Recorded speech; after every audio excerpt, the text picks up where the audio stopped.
Welcome to Blizzard Fire. We hope this video helps fire up your solution.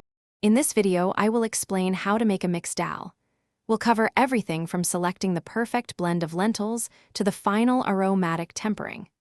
This guide will help you create a wholesome and delicious meal that's both easy to prepare and incredibly satisfying. Get ready to impress your taste buds with this timeless Indian staple, perfect for any occasion.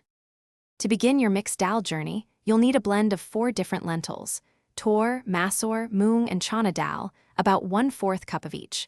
For the base, prepare 1 medium onion, 2 ripe tomatoes, and 2 green chilies.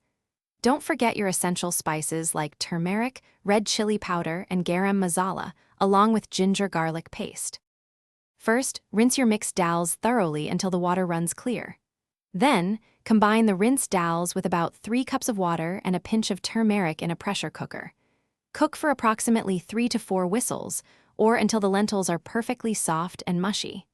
Once cooked, gently mash the dal to achieve a smooth, creamy texture, ready for the next step. For the tempering, heat 2 tablespoons of oil in a separate pan. Add 1 teaspoon of cumin seeds and a pinch of asafoetida. Once fragrant, add chopped onions, ginger garlic paste, and green chilies, sautéing until golden. Then, stir in chopped tomatoes and your powdered spices, cooking until the oil separates.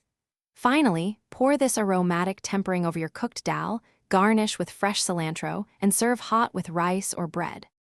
Thanks for watching. If you found this helpful, don't forget to like and subscribe.